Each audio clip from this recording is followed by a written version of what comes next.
Ukraine will soon strike Russia with new ballistic missiles. At present, Ukraine has made a breakthrough in its weapons development.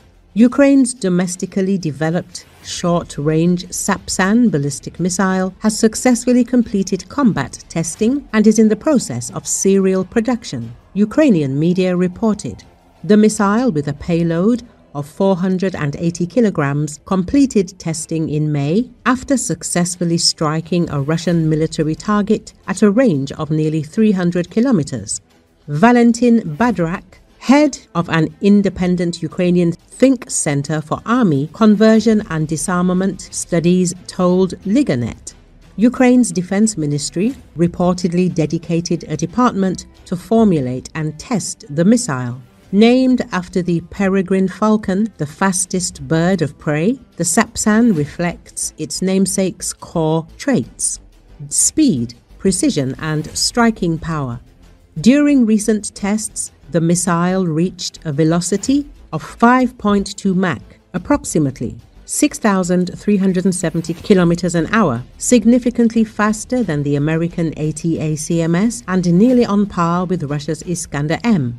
The first successful test of Ukraine's first ballistic missile took place in July 2024, Badrak confirms. Ballistic missiles are notoriously hard to intercept due to their parabolic trajectory, a tactical advantage confirmed by battlefield experience.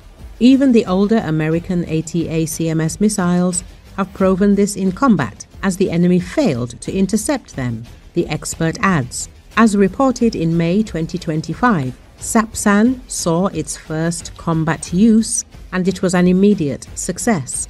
The missile struck a Russian military target approximately 300 kilometers away with high precision. The Ministry of Defense has now greenlit full-scale production, and according to Badrak, there are no obstacles remaining for this step. Beyond its speed, Sapsan boasts a powerful warhead of 480 kilograms, more than double the explosive payload of the standard US ATACMS, 227 kilograms. It's clear Ukraine is moving toward missile force buildup, and this matters not only for today's defense, but for securing the nation's long-term future.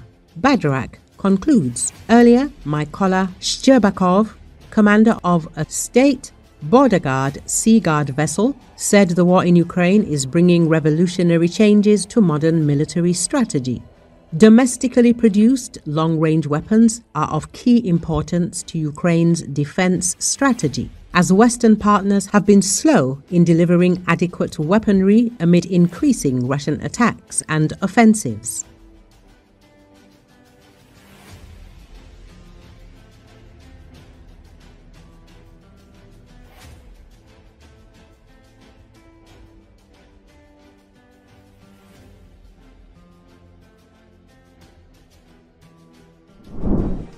The defense forces of Ukraine are taking countermeasures against the enemy.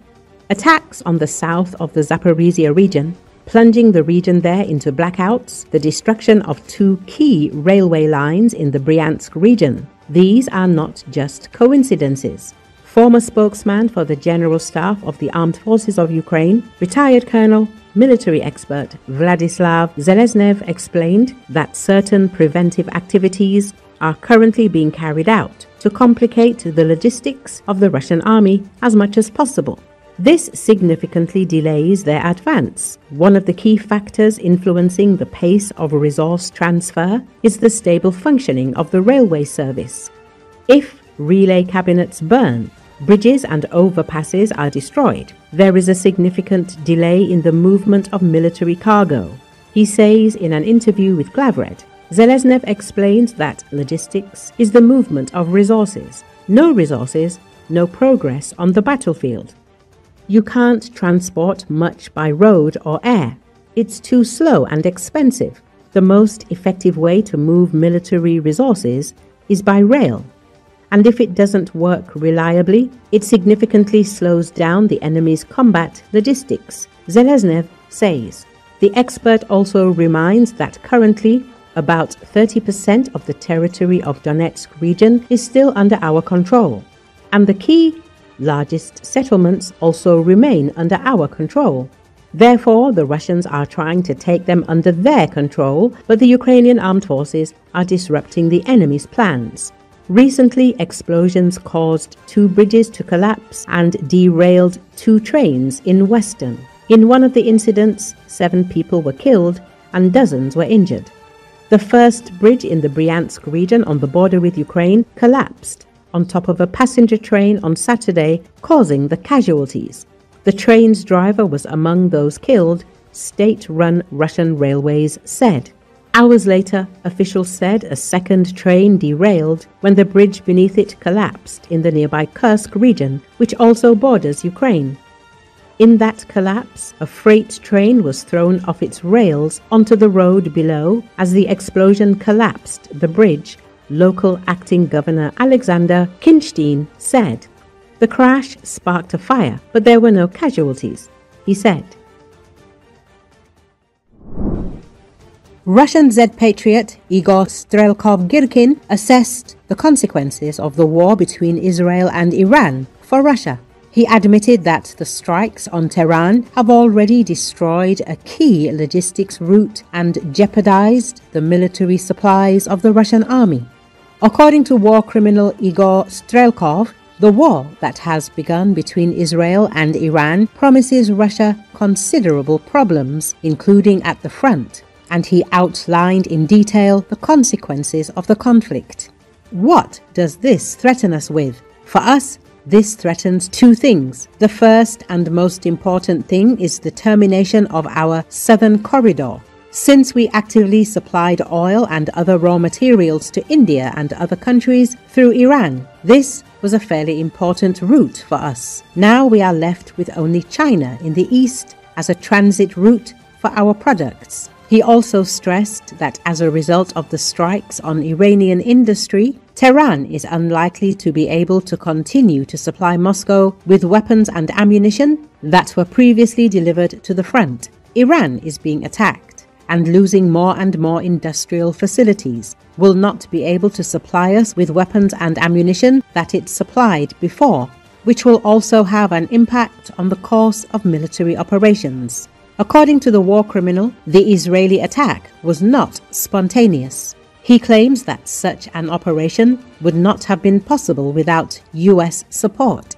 An attack on Iran has long been planned. I believed that without the permission, coordination and direct support of the United States, Israel would not have done anything like this, especially on such a large scale.